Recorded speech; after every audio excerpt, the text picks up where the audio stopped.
सरस्वती नमस्तुभ्यं वरदे कामरूपिणी विद्यारंभं करिष्यामि सिद्धिर्भवतु मे सदा सिद्धिर्भवतु मे सदा। लघु सिद्धांत कौमुदी मध्ये अस्माभिः संज्ञा प्रकरणं विविधाः संज्ञाः दृष्टाः आसन्। एकवर्षं सञ्जातं लघु सिद्धांत कौमुदीस्य खलु। ततः अनन्तरं सन्धि प्रकरणस्य सम्यक्तया अस्माभिः अभ्यासः विहितः। सन्धि प्रकरण मध्ये पंचसन्धि अथवा सन्धित्रयम् अस्माभिः पठितं। स्वर संधि, व्यंजन संधि, विसर्ग संधि। ततः अनन्तरं सन्धि वर्णानां मध्ये भवति। वर्णानां मेलनं भूत्वा शब्दः निर्मीयते। रामः वा भवतु अथवा यत्किमपि नाम भवतु। नामानां विषये अस्माभिः विचारः तथा लघु सिद्धांत द्वारा न कृतः, किन्तु मेमरैज कंठस्थीकृतं तु वर्तन्ते शब्दाः। कंठस्थीकृताः सन्ति। रामः वा भवतु, पितृ वा भवतु, वनं वा भवतु, नदी वा भवतु, एतत् सर्वम्। अनन्तरं सुबन्त प्रकरणम् इति कृत्वा एकं षड्लिङ्ग प्रकरणं तत्र लघु सिद्धान्तकौमुद्यां भवति। ततः परं क्रियापदानां विषये दशगणि प्रकरणानि सन्ति। भुवादिगण गणानां विषये प्रत्येकस्य गणशः तैः क्रियापदानि स्थापितानि सन्ति। तस्य विचारः अस्माभिः न कृतः, नाम प्रक्रिया दृष्ट्या न कृतः, किन्तु क्रियापदानि वयं जानीमः।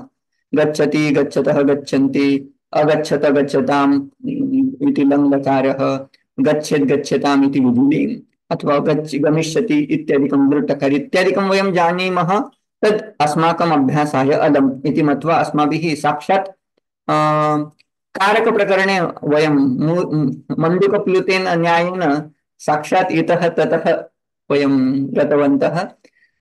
कारकप्रकरणे अस्माभिः प्रथमा, द्वितीया, तृतीया, चतुर्थी, पञ्चमी, षष्ठी, सप्तमी इति एतासां विभक्तीनां सम्यक्तया अभ्यासः सिद्धान्तकौमुदीनुसारः अस्माभिः कृतः। तदनन्तरं कारकप्रकरणात् अनन्तरं समासप्रकरणस्य अध्ययनं लघु सिद्धान्तकौमुद्या अस्माभिः विहितं। तत्रापि अव्ययीभावः केवल समासः, अव्ययीभावः समासः, तत्पुरुष समासः इति एतेषां प्रकरणानां सूत्रानुगुणम् अभ्यासः विहितः।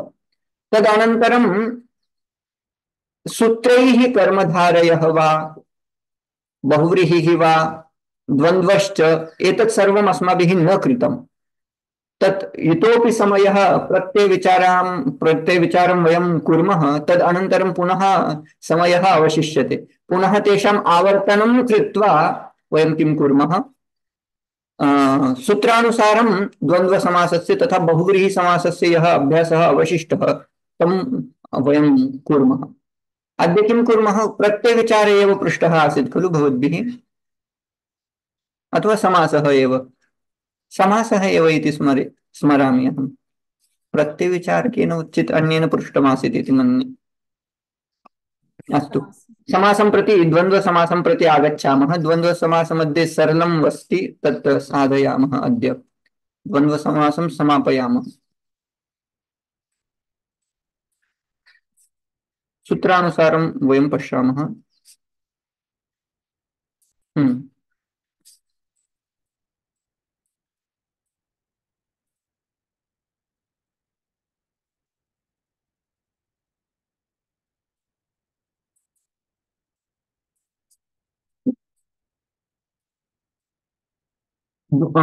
एते नियमाः अस्माभिः दृष्टाः आसन्, तेषाम् आवर्तनं कृत्वा सूत्रानुगुणं गच्छामः।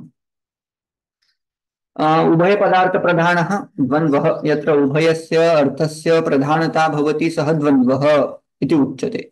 अत्र द्वन्द्वमध्ये किं भवति, पदद्वयं भवति अथवा अधिकानि अपि पदानि तत्र भवितुम् अर्हन्ति। यथा रामश्च कृष्णश्च रामकृष्णौ इति पदद्वयं, रामश्च लक्ष्मणश्च भरतश्च शत्रुघ्नश्च इति बहुपद समासः अयं भवति। बहुपदानामपि समासः द्वन्द्वः इति उच्यते। एतस्य मुख्यतया प्रकारद्वयम्, इतरेतर योगद्वन्द्वः तथा समाहारद्वन्द्वः। इतरेतरद्वन्द्वः, समाहारद्वन्द्वः। इतरेतर नाम किम्, अन्वयकरणवेलायां तत्र तु चकारः इत्यादिकम् उपयुज्यते, किन्तु प्रत्येकस्य भिन्नः भिन्नः स्वतन्त्रतया तत्र स्थान किं भवति, अर्थः भवति। समाहारमध्ये किं भवति, ग्रुप् ग्रुप् पुनः तेषाम् एकः ग्रुप् क्रियते। यथा हस्त हस्त इत्यस्य सर्वदापि हस्तद्वयं मनुष्याणां भवति इति कृत्वा हस्तद्वयं पुनः पादद्वयं, हस्तद्वयम् इति एकः ग्रुप्, पादद्वयम् इति अपरः ग्रुप्, ग्रुप् ग्रुप् समूह समूह एकत्रितं भवति, तथा तस्य समुदायस्य पुनः एकं स्वतन्त्रं पदं भवति, तः सः समाहारः इति। इतरेतर इत्यस्य Sorry, Avinash ji, I have a question about itara itara. हाँ I didn't understand. It looks like you're going to explain about that now. हाँ, इतरेतर अस्माभिः दृष्टः। नाम रामश्च कृष्णश्च गच्छति इति वाक्यं यदा अहं वदामि तदा रामस्य यावान् प्रधानता तत्र वर्तते, यावती प्रधानता तत्र अस्ति तावती एव प्रधानता कृष्णस्य अपि अस्ति। तत्र स्वतंत्र स्वतंत्रतया क्रियापदेन सह अन्वयः तस्य भवति। रामः गच्छति, कृष्णः गच्छति, रामस्य अपि कृष्णस्य अपि समानं सामर्थ्यम् इति। किन्तु समाहारे किं भवति, तत्र स्वतन्त्रं स्वतन्त्रं तत्र अर्थनः, ग्रुप् ग्रुप् मिलित्वा समासः कर्तव्यः भवति, तावदेव भेदः। इतरेतर विषये ते नियमाः दृष्टाः आसन्। लघुशब्दः यदि अस्ति, पदद्वयं समासः पदद्वय मध्ये भवति, अथवा अनेकानि अपि पदानि भवितुम् अर्हन्ति, किन्तु पदद्वयं यदि अस्ति, पदद्वय मध्ये यः लघुशब्दः, लघुशब्दः नाम किं, यस्मिन् शब्दे न्यूनाः स्वराः सन्ति। यथा रामश्च लक्ष्मणश्च, किं पदं पूर्वं स्यात् इति चेत् यत् न्यूनस्वरयुक्तं पदं तत्पदं पूर्वं भवेत् इति तात्पर्यम्। चेत् राम एव पूर्वपदं, यस्मात् राम इत्यत्र स्वरद्वयमस्ति, लक्ष्मण इत्यत्र स्वरत्रयमस्ति, न्यूनस्वरात्मकं पदं राम इति कृत्वा तस्य प्राक्प्रयोगः। समस्तपदम् इतरेतर इत्यस्य समस्तपदं यदा कुर्मः तदा नित्यं द्विवचनं भवति, अथवा बहूनि पदानि सन्ति चेत् बहुवचनं। रामश्च कृष्णश्च पदद्वयमेव आसीत् इति कृत्वा द्विवचनं, बहूनि पदानि भवन्ति चेत् बहुवचनम् इति। कुत्र, इतरेतर द्वन्द्वमध्ये। समाहारे तु सर्वदा एकवचनं नपुंसकत्वं च भवति, सः नियमः स्मर्तव्यः। समस्तपदस्य लिङ्गम् उत्तरपदानुसारं भवति। उत्तरपदे किं वर्तते तच्चिन्तयित्वा तस्य पदं स्थाप्यते। उत्तरपदे यदि स्त्रीलिङ्गवाचकः शब्दः अस्ति चेत् तथा तस्य रमा रमे इति पदम् इत्यादिकं सर्वं। विग्रहे प्रतिपदं प्रथमा विभक्तिः योजनीया। यदा समस्तपदस्य विग्रहं कुर्मः, विग्रहवाक्ये कथं भवेत्, रामकृष्णौ इति समस्तपदम्। विग्रहं कुर्मश्चेत् रामश्च कृष्णश्च, रामः इति प्रथमान्तं पदं तत्र भवेत्, कृष्णः च इति प्रथमान्तं भवेत्। पुनश्च अग्रिमः नियमः, प्रतिपदं चकारः उपयोक्तव्यः, नूनं तत्र निश्चयेन चकारः उपयोक्तव्यः। रामश्च कृष्णश्च इति, रामः च कृष्णः च इति एकः नियमः। समस्तपदे द्विवचनं चेत् प्रतिवचने प्रतिपदम् एकवचनं भवेत्। यदि समस्तपदं द्विवचनात्मकम् अस्ति, रामकृष्णौ, विग्रहवाक्ये प्रतिवचनं किं भवेत्, एकं वचनं भवेत्, यथा रामश्च कृष्णश्च इति। यदि बहुवचनम् अस्ति चेत् तत्र तु यथा कांटेक्स्ट वर्तते तथा अर्थः अनुसर्तव्यः। यथा यदा अहं वदामि रामश्च कृष्ण लक्ष्मणश्च भरतश्च शत्रुघ्नश्च, राम लक्ष्मण भरत शत्रुघ्नाः, अत्र बहुवचनं मया उपयुक्तं। किन्तु यदा विग्रहं करोमि तत्र रामः एकः एव अस्ति, लक्ष्मणः एकः एव अस्ति, भरतः एकः एव अस्ति, तथा शत्रुघ्नः, दशरथस्य एकः एव राम लक्ष्मण भरत शत्रुघ्न नाम्नः पुत्राः आसन् खलु। इति कृत्वा विग्रहवाक्ये एकं वचनं मया प्रयुक्तं। किन्तु कुत्रचित् बालाश्च अथवा बालकाश्च बालिकाश्च बालकबालिकाः इति बहुवचनं, समस्तपदं दृष्ट्वा अत्र किं कर्तव्यम्, बालकबालिकाः इति यदि पदमस्ति तत्र विग्रहवाक्ये किं प्रयोक्तव्यं, बालकाः बालिकाश्च बालकाः च बालिका च सॉरी बालिकाः च इति प्रयोक्तव्यम्। अथवा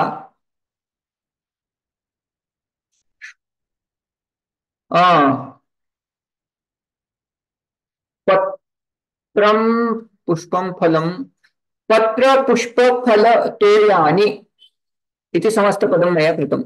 पत्र पुष्प फल तोयानि तोयानि जलानि।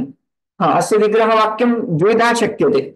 सिंगुलर सिंगुलर इति अपि कर्तुं शक्यते, प्लूरल प्लूरल इत्यपि कर्तुं शक्यते। कथम्? एकवारं कुर्वन्तु चकारस्य उपयोगं कृत्वा। पत्रं च पुष्पं च फलं च तोयन्। हाँ, तोयं समस्तपदं भवति पत्र पुष्प फल तोयानि। बहुवचनं क्रियते, कर्तुमपि शक्यते, बहुवचनमपि शक्यते। किमर्थम् एकं बहुवचनानि प्रयोक्तव्यानि भगवतः कृते So, like we can say patrani, patrani cha, phalani cha, पुष्पाणि toyani, तोयानि। pushpani. पत्राणि पुष्पाणि पत्राणि च पुष्पाणि च फलानि च तोयानि च पत्र पुष्प फल तोयानि इति भवति। अयम् इतरेतर इति नियमाः स्पष्टाः। उदाहरणानि अत्र दृष्टानि आसन्। रामलक्ष्मणौ रामश्च लक्ष्मणश्च रामलक्ष्मणौ रमा च वाणी च रमावाण्यौ। उत्तरपदं यथा भवति तथा तस्य अनुगुणं समस्तपदे वचनं भवेत्। वाणी शब्द दीर्घ इकारान्तः भवति, नदीवद् भवति इति कृत्वा अत्र रमा वाण्यौ इति नदीवत् रूपं कृतं। विपरीतं चेत् वाणी रमा इति चेत् वाणी रमे इति भविष्यति। रमा रमे, वाणी रमे। तथैव सूर्यश्च चन्द्रमाश्च, चन्द्रमा इति शब्दः तत्र चन्द्रमस् इति शब्दः वर्तते, तस्य रूपमेव प्रयोक्तव्यम्। उत्तरपदस्य रूपमत्र प्रयोक्तव्यम्। सूर्यचन्द्रमसौ। देवमानवदानवाः, अत्र सिंगुलर अपि शक्यते, प्लूरल अपि शक्यते। देवश्च दानवश्च मानवश्च, अत्र मानवाः सर्वत्र बहुवचनं कुर्मः।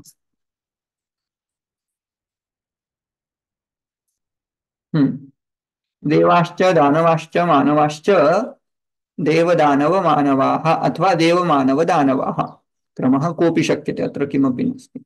सूर्यचन्द्र नक्षत्राणि, सूर्यश्च चन्द्रश्च नक्षत्राणि च सूर्यचन्द्र नक्षत्राणि, इमानि उदाहरणानि। पुनः केचन, हाँ जी। I have a quick question, sir. So the rule is either it'll all be singular or it'll all be plural or it'll all be dvivachan, or what my point is that we cannot have one as a singular. So say for example, I have only one bilva patra, but I have multiple pushpani. Can I make? Oh, that can happen as well? Yes. Oh, okay, thank you. So that will also be dvandva then. Yes. Okay, thank you. Okay, अयमपि नियमः। वस्तुतः इमानि नियमानि स्मर्तव्यानि, यतोहि सूत्रानुगुणं वयं पठिष्यामः। ह्रस्व इकारान्तः ह्रस्व उकारान्तः शब्द यदि अस्ति, पदद्वयं भवति, पदद्वयस्य समासः भवति। यद् एकस्मिन् पदे यदि ह्रस्व इकारान्तः अथवा ह्रस्व उकारान्तः शब्दः अस्ति चेत् तस्य प्राक् प्रयोगः। अयं नियमः कदा? यदा उभयत्र स्वरसाम्यं वर्तते। हरि इत्यत्रापि स्वरद्वयं, हर इत्यत्रापि स्वरद्वयम् इति कृत्वा यत्र समानस्वरयुक्तं पदम् अस्ति चेत् पूर्वं पदं किं? हर इति पदं भवेत् वा हरि शब्द पूर्वं भवेत्, मधु शब्द पूर्वं भवेत् उत घृत शब्द पूर्वं भवेत् इति समस्या भवति। तदा पूर्वप्रयोगस्य विधानं कर्तुं तत्र एकं सूत्रम् आयाति, द्वन्द्वे घि। द्वन्द्वे घि इति सूत्रम् आयाति। घि इत्यस्य कः अर्थः? ह्रस्व इकारान्त शब्दः, ह्रस्व उकारान्त शब्दः। तस्य कः अर्थः सूत्रस्य? सूत्रानुगुणं पश्यामः एव। अत्र केवलं नियमं स्मरन्तु, ह्रस्व इकारान्त उकारान्तः वा शब्दः पूर्वं प्रयुज्यते, बस। जो ह्रस्व इकारान्त उकारान्त शब्द है, ह्रस्व उकारान्त, उसका प्राक् प्रयोग करना चाहिए। हरिहरौ इत्यत्र हरि एव पूर्वं, न तु हरि हर हर हरि इति कदापि न भवति। कदापि न भवति इति न, यदि तत्र पुनः श्रेष्ठता यदि दातव्या चेत् हर हरि इति अपि शक्यते, किन्तु प्रायः एवमेव कुर्वन्ति, हरिहरौ इति। मधुघृते मधुघृतं, मधुघृते मधु च घृतं च मधुघृते इति। अल्पस्वरविशिष्टः शब्दः पूर्वं प्रयुज्यते। पुनः अत्र एकः नियमः तत्र भविष्यति, तन्नियममपि वयम् अग्रे पठामः एव। शिवकेशवौ, शिव इति न्यूनस्वरात्मकः पदम् इति कृत्वा तस्य प्राक्प्रयोगः। रामकृष्णौ, राम इति न्यूनस्वरात्मकं प्राक्प्रयोगः। स्वरादि अकारान्त पुनः एकः, इन्द्रः अग्नि। अत्र स्वरद्वयम्, उभयत्र स्वरद्वयम् अस्ति। इन्द्र इत्यत्रापि स्वरद्वयम्, अग्नि इत्यत्रापि स्वरद्वयम्। अत्र नियमः किं कथयति? यदि रस्व इकारान्त रस्व उकारान्त शब्दः अस्ति तस्य प्राक्प्रयोगः, तस्यापि अपवादात्मकम् इदं सूत्रम्। इदं किं वदति? यदि तत्र स्वरादिशब्दः वर्तते तथा च आकारान्तः यदि कश्चन अस्ति चेत् तस्य स्वरादि प्लस अकारान्त शब्दस्य प्राक्प्रयोगः। इन्द्र इत्यत्रापि स्वरादि वर्तते, अग्नि इत्यत्रापि स्वरादि वर्तते चेत् उभयत्र किं पदं पूर्वम् इति चेत् वयं कदाचित् प्रथमं नियमं प्रति गच्छामः। इकारान्तः उकारान्त शब्दः अस्ति सः पूर्वं भवेत् इति चेत् न। एते अपवादात्मकं वदन्ति। यदि स्वरादि अस्ति पुनश्च अकारान्त यदि लभ्यते, स्वर प्लस अकारान्त, स्वरादि प्लस अकारान्त चेत् तस्य एव प्राक्प्रयोगः इति कृत्वा इन्द्र इति शब्दः एव प्राक्प्रयोक्तव्यः, न तु अग्निः। इन्द्राग्नि इति द्विवचनं भवति। इन्द्रश्च चन्द्रश्च, इन्द्रचन्द्रौ स्वरादित्वात् तत्र इन्द्रशब्द स्वरादित्वात् तथा अकारान्तत्वात् इन्द्रशब्द एव प्राक्प्रयुज्यते। भ्रातृषु ज्येष्ठभ्रात्रा भ्राता पूर्वं प्रयुज्यते तत्तु। Sorry, the both Indra and Chandra have akaranta, right? So how will you know which one to use for the Purvapadam? स्वरादि खलु, स्वरादि प्लस अकारांत। स्वरः आदौ यस्य, जिसका आदि वर्ण स्वर है, प्लस जो अकारांत है उसका प्राक प्रयोग करना चाहिए। नहीं, both are akaranta, no? Indra and Chandra. correct. But I am telling this akaranta, this is applicable for Chandra also, Indra also, Chandra also, right? But what they are adding, swara adi, आदि वर्णः स्वरः यस्य भवति तस्य प्राक् प्रयोगः। चंद्र इत्यत्र स्वर एव नास्ति, चकारः वर्तते आदौ। इंद्र इत्यत्र इ इति स्वरः अस्ति इति कृत्वा स्वर आदि इ इति स्वरादि अस्ति इति कृत्वा आदि। Okay, thank you. अयं तु चतुर्थः सरलः नियमः, तत्र किमपि विशेषतया न द्रष्टव्यम्। राम यः ज्येष्ठः भ्राता, ज्येष्ठानुक्रमेण गच्छामः। श्रेष्ठः अपि तथैव, यदि कश्चन श्रेष्ठः दर्शितव्यः तत्र यः श्रेष्ठ व्यक्तिः भवति तस्य प्राक्प्रयोगः गुरुशिष्यौ इति उदाहरणम्। समाहारद्वन्द्वस्य पुनः इमानि उदाहरणानि। समाहारे किमपि केचन नियमाः सन्ति, ते नियमाः अत्र उच्यन्ते। जातवैरं, यत्र जातवैरं भवति, यथा मूषकमार्जारं, मूषकश्च मार्जारी च, यदा वयं विग्रहवाक्यं वदामः तदा मूषकश्च मार्जारः अथवा मार्जारी, कैट भवति वा मेल कैट भवति, हाँ मार्जारः इति मेल कैट। बोका को क्या बोलते हैं इंग्लिश में? कैट ही बोलते हैं ना,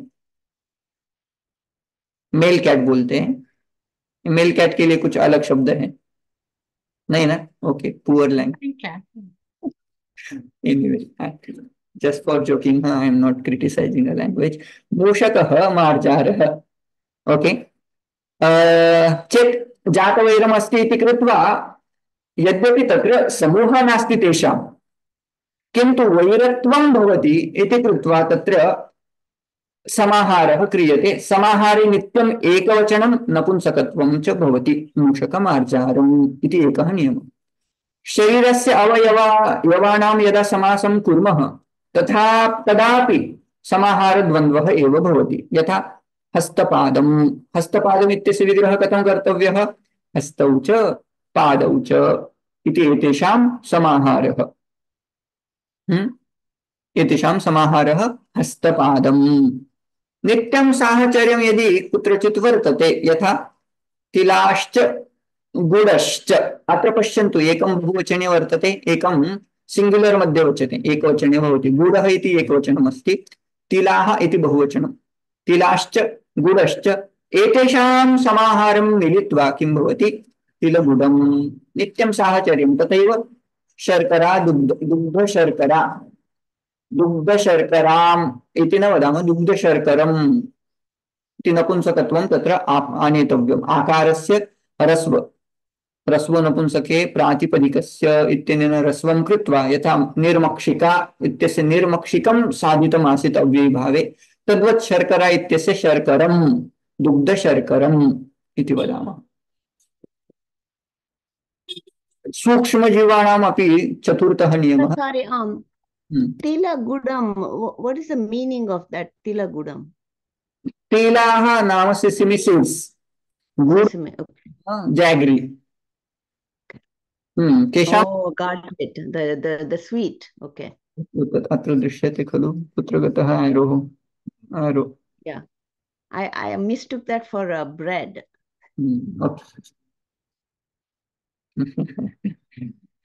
तत्र प्रदेशविशेषस्य प्रभावः अस्तु सूक्ष्मजीवानां यत्र समासं कुर्मः तत्रापि समाहारद्वन्द्व एव भवति युकाः लिक्षाः च युकालिक्षम् इति नपुंसकत्वं तत्र आनेतव्यं भवति एकवचनं च अयं नियमः तु अस्माभिः पूर्वं दृष्टं चत्वारः नियमाः समाहारद्वन्द्वे भवन्ति के नियमाः जातवैरं यत्र अस्ति तत्र नपुंसकत्वम् एकवचनं च शरीर अवयवानां यदा समासः भवति तत्र पुनः समाहारद्वन्द्व एकवचनं नपुंसकत्वं नित्यसाहचर्यं यत्र भवति द्वयोः वस्तुयोः अथवा बहूनां वस्तूनां तत्र पुनश्च अयं समासः तथा सूक्ष्मजीवाः तेषां विषये अपि अयं समासः एतत्तु पूर्वम् अस्माभिः दृष्टमेव हरिद्रा कुङ्कुमम् इत्यादिकं नित्यं साहचर्यं दुग्ध शर्करम् अथवा गुडतै किं तिलगुडं तैलगुडम् इति आसीत् वा तिलगुडं तद्वत् अयं नियमः एक्स्ट्रा वस्तुतः एतत्तु अस्माभिः दृष्टं प्राक्टिस् अपि कृता वर्तते सूत्रानुगुणं गच्छामः मुख्यं सूत्रम् अस्ति द्वन्द्वसमासस्य चार्थे द्वन्द्वः चार्थे द्वन्द्वः इत्यस्य कः अर्थः अनेकं सुबन्तं च अर्थे वर्तमानं वा समस्यते सः द्वन्द्वः एकमेव सूत्रमस्ति द्वन्द्वसमासं विधातुं किम् अनेकं सुबन्तम् अनेकं वा भवतु अथवा सुबन्तद्वयं वा भवतु चकारे अर्थे नाम अधुना चकारस्य अर्थः कः चकारस्य अर्थः अपि अग्रे गत्वा वदिष्यन्ति वर्तमानं यत् सुबन्तं वर्तते तत् सुबन्तं समस्यते समासः भवति तस्य नाम किं द्वन्द्वसमासः चकारस्य के अर्थाः उच्यन्ते समुच्चय अन्वाचय इतरेतरयोगः तथा समाहारः एते चत्वाराः चकारस्य अर्थाः भवन्ति च इत्यस्य अर्थाः समुच्चय नाम किम् अन्वाचय नाम किम् इतरेतरयोग नाम किं तथा समाहार नाम किम् इत्यस्य विवरणं प्रत्येकं पश्यामः तत्र ईश्वरं गुरुं च भजस्व इति वाक्यमस्ति इति परस्परनिरपेक्षस्य अनेकस्य एकस्मिन् अन्वयः समुच्चय इति नाम्ना व्याह्रियते किं प्रचलति यत्र द्वयोः अथवा बहूनाम् एकत्रः अन्वयः क्रियते गुरुं च ईश्वरं च भजस्व भजस्व इति क्रियापदेन सह तत्र ईश्वरस्यापि अन्वयः क्रियते गुरोः अपि अन्वयः क्रियते युज्यते तत्पदम् अनेन भजस्व इत्यनेन युज्यते किन्तु तेषां पृथक् पृथक् एव भजनं शक्यते न तु एकदा द्वयोः उभययोः एकदा एकस्य एव एकदा ईश्वरस्य भजनं कर्तुं शक्यते अथवा एकदा गुरोः भजनं कर्तुं शक्यते पृथक् पृथक् तेषां भजनम् अस्ति इति कृत्वा तत्र समासः न अन्वयार्थे तत्र समासः न भवति अन्वाचय। द्वितीयमस्ति, क्षम्यतां, प्रथमः कः? समुच्चय। समुच्चये समासः न करणीयः इति नियमः। भिक्षाम् अट गां च आनय इति उदाहरणं दीयते द्वितीयप्रकारस्य। चकारस्य द्वितीयः अर्थः भवति अन्वाचय। अन्वाचय नाम किम् इति अन्यतरस्य आनुषङ्गिकत्वेन अन्वयः। अत्रापि अन्वयः अस्ति। भिक्षाम् अट गामपि आनय इति वर्तते। भिक्षां यटन् अटन् यदि गौः दृश्यते, धेनुः दृश्यते चेत् तामपि आनय। आनयति कंपल्सरी नास्ति, गाम् आनयति कंपल्सरी नास्ति इति कृत्वा तत्र एकस्य आनुषङ्गिकत्वेन यदि अन्वयः दृश्यते चेत् सः अन्वाचय इति उच्यते। इति कृत्वा अत्र अनयोः मध्ये अपि समासः न इति उच्यते। अनयोः असामर्थ्यात् समासः न। अधुना प्रथमं त्यजन्तु, द्वितीयमपि त्यजन्तु। समुच्चय अर्थे समासः न करणीयः, वाक्यमेव प्रयोक्तव्यम्। पुनश्च अन्वाचय अर्थे अपि वाक्यमेव प्रयोक्तव्यं, समासः न कर्तव्यः। अधुना तृतीयः अर्थः भवति इतरेतरयोगः। अधुना अस्माभिः इतरेतरयः दृष्टः आसीत् तत्र। अधुना धवखदिरौ छिन्धि इति मिलितानाम् अन्वयः इतरेतरयोगः। अत्र यदा वयं वदामः छिन्धि नाम छेदनं कुरु इति, तदा धव इति कश्चन वृक्षः वर्तते, वृक्षस्य नाम धव इति, खदिर इति वृक्षद्वयमस्ति। छिन्धि इति पदेन धवम् अपि छिन्धि, खदिरम् अपि छिन्धि इति छेदनक्रियायाः उभययोः अन्वयः वर्तते। यदि उभययोः अन्वयः अस्ति चेत् इतरेतरयोगः इति। यथा उदाहरणम्, अपरम् उदाहरणं दीयते, यथा रामलक्ष्मणौ गच्छतः। अत्र पृथक् पृथक् अन्वयः नास्ति, मिलित्वा एव क्रियायाम् अन्वयः। रामः गच्छति, लक्ष्मणः गच्छति इति कृत्वा अयम् इतरेतरयोगः।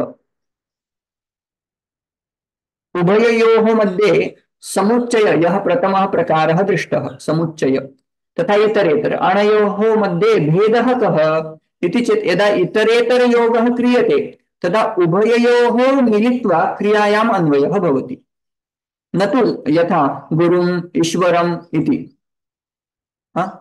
उभयोः मध्ये किञ्चित् भेदः वर्तते। तत् समुच्चयं त्यजन्तु, अन्वाचयं त्यजन्तु, इतरेतर इत्यस्य उपरि फोकस् कुर्वन्तु। अन्तिमं वर्तते समाहारः। संज्ञाः च परिभाषाः च इति एतेषां समाहारः यदि क्रियते चेत् समूहार्थे सिंग्युलर नपुंसकं भवति। तदेव उच्यते रामश्च लक्ष्मणस्य इत्यत्र तु इतरेतरे एव भवति, तेषां समूहः कदापि न लभते इति कृत्वा अत्र समाहारद्वन्द्वः न शक्यते। किन्तु संज्ञाः अनेकाः भवन्ति, संज्ञानाम् एकः ग्रूपः क्रियते, परिभाषाः बहव्यः भवन्ति इति कृत्वा तासाम् एकः ग्रुप् वर्तते इति कृत्वा संज्ञाः च परिभाषाः च एतेषां समूहः समाहारः यदि क्रियते चेत् संज्ञा परिभाषम् इति भवति। अस्तु, इति एकं जातम्। पुनश्च समाहारद्वन्द्वनित्यः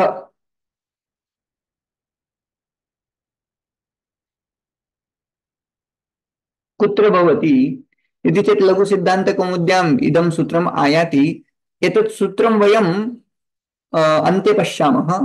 पूर्वम् अहम् अन्यत् साधयामि, अनन्तरम् एतं सूत्रं प्रति आगच्छामि। एतत् बहु मुख्यं, पुनः गीतायाम् अत्र अस्य उपयोगः अस्ति। उभयपदार्थप्रधानः अयं द्वन्द्वः भवति, उभययोः अर्थयोः प्रधानता भवति इति कृत्वा यदि प्रधानम् उभयं पदं चेत् प्राक्प्रयोगः कस्य कर्तव्यः? किं पदं पूर्वं स्थापनीयम् इति प्रश्नः भवति। तदा तस्य कृते केचन नियमाः अधुना ते वदिष्यन्ति। प्रथमः नियमः राजदन्तादिषु परम् अत्र किञ्चित् अपवादात्मकम् एव इदं सूत्रं भवति। सूत्रं किं वदति? एषु पूर्वप्रयोगार्हं पदं परं स्यात्। वस्तुतः यदा वानराणां राजा अस्य यदा वयं समासं कुर्मः तदा तस्य समस्तपदं किं शिष्यते? वानर राजः इति भवति। वानराणां राजा तत्पुरुषः यदा कुर्मः तदा तु एवं भवति। किन्तु कुत्रचित् स्थाने केषुचित् स्थानेषु दन्तानां राजा इत्यत्र दन्तराजः इति पदं न दृश्यते। यदा वयं राजविद्या वदामः, राजगुह्यं वदामः, तस्य विग्रहं कदापि श्रुतः वा भवद्भिः? किं शक्यते विग्रहवाक्यं तस्य? राजविद्या राजगुह्यं पवित्रमिदमुच्यते। राजविद्या इति शब्दः वर्तते। एषा गीता अन्वयः नाम विग्रहवाक्यं वक्तुं शक्यते वा?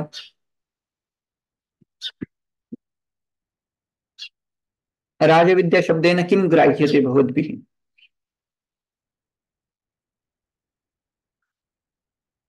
कः अर्थः कर्तुं शक्यः?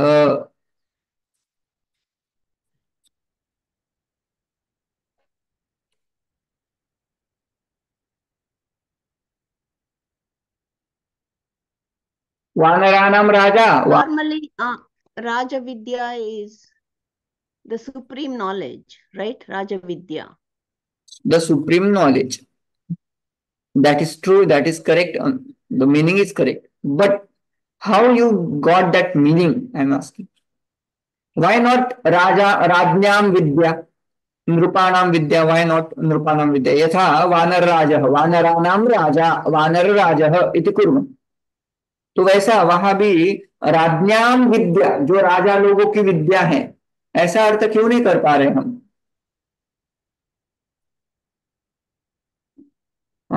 यदि वैसा विग्रह करते हैं तो केवल राजा लोगों की विद्या होगी। गीता केवल राजा लोगों के लिए है। राजा लोगों तो हम बेचारे क्या करें, कहा जाए हम, है ना?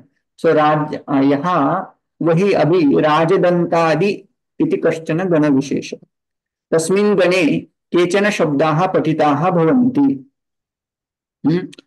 तेषु गणेषु पठितेषु शब्देषु यदि कस्यचित् शब्दस्य अन्वयः भवति यद्यपि तत्पदं पूर्वं भवेत् तथापि तस्य उत्तरपदे तत् नियोज्यते। उदाहरणं किं? वस्तुतः दन्तानां राजा इत्यस्य यदा वयं विग्रहवाक्यं यदि कुर्मः चेत् दन्तानां राजा इति उच्यते। किन्तु यदा समस्तपदं यदि कुर्मः तदा राज इति पदं पूर्वम् आयाति, दन्त इति पदं परं गच्छति। दन्तानां राजा राजदन्तः।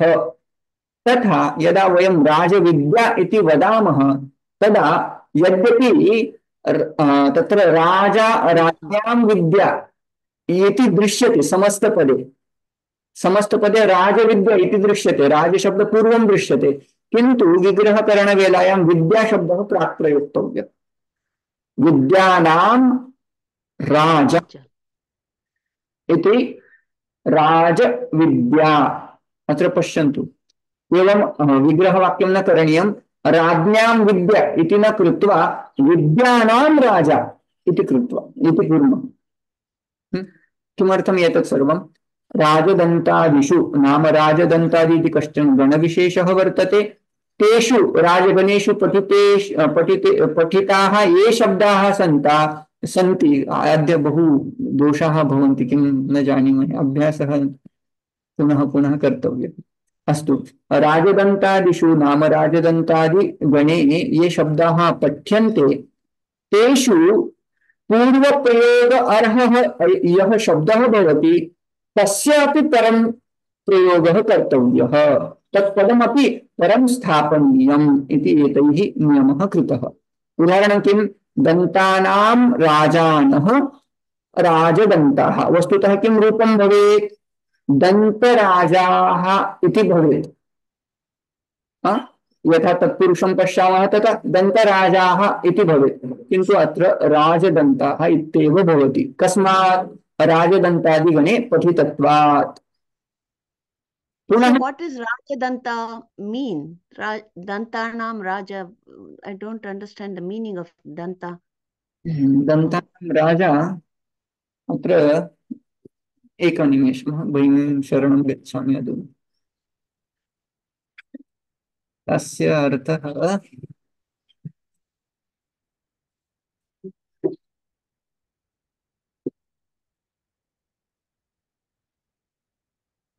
भगिनी भीमसेन जोशी इत्यनेन किमपि उक्तं स्यात् तर्हि उत्तरं लभ्येत।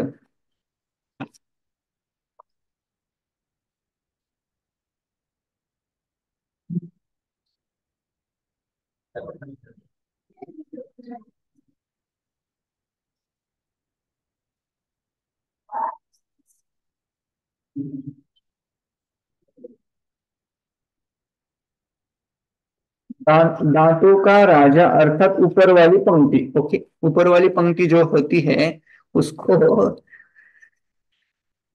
उसको राजदंता। Okay, something new for me also. I did never thought about the meaning. दंता नाम राजानः, दांतों की जो ऊपर की पंक्ति है उसको राजदंता बोलते हैं। ठीक है, इसमें राजदंता के गण में कौन कौन से शब्द आते हैं?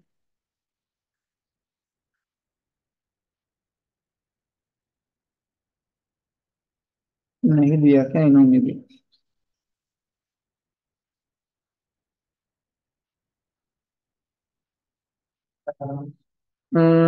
एतैः सह गणः न दत्तः।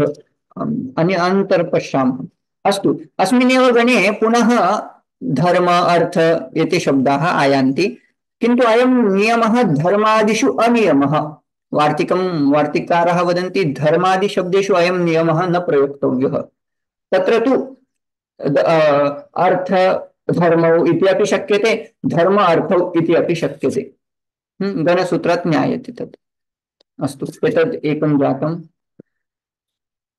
अग्रिमं सूत्रं प्रति गच्छामः। द्वन्द्वे घि एतस्य पूर्वनिपातनम्। अधुना समानस्वरयुक्तानि पदानि यदि सन्ति चेत् तत्र प्राक्प्रयोगं कस्य उच्यते? द्वन्द्वे घि। घि इत्यस्य अर्थः रस्व उकारान्त रस्व इकारान्त इत्यस्य घि संज्ञा भवति। अस्तु, अनेन सूत्रेण किं भवति? द्वन्द्वसमासमध्ये घि संज्ञकं यत् पदम् अस्ति तस्य प्राक्प्रयोगः, पूर्वं प्रयोगः भवेत्। उदाहरणं किं? हरिश्च हरश्च इत्यत्र घि संज्ञक पदं किं? हरि। रस्वैकारान्तं पदं किं? हरि। तस्य प्राक्प्रयोगः जातम्। अग्रे अत्र किम्? अजाद्यदन्तं नाम किं? यदि तत्र पदद्वयम् अस्ति, न्यूनस्वरत्वं यत्र वर्तते तस्य पदस्य प्राक्प्रयोगः। अजादि अदन्तम्। अयं नियमः स्मर्यते वा? यस्य आदौ अच् नाम स्वरः वर्तते, यस्य अन्ते अदन्त नाम अकारः विद्यते, तस्य पदस्य प्राक्प्रयोगः। उदाहरणं किम्? ईशश्च कृष्णश्च। अत्र एषः इत्यत्रापि स्वरद्वयं, कृष्णः इत्यत्रापि स्वरद्वयं चेत् पूर्वपदं कस्य किम् इति चेत् यः स्वरादि वर्तते, यः अदन्त वर्तते। अत्र उभयत्र अदन्तत्वम् अस्ति, किन्तु स्वरादित्वं केवलम् अत्र वर्तते इति कृष्ट्वा ईश शब्दस्य प्राक्प्रयोगः ईश कृष्णौ इति रूपं लभते। अल्पाचतरम्। अत्र अधुना अयं तृतीयः नियमः। यदि पदद्वयमस्ति, न्यूनपदात्मकं यत्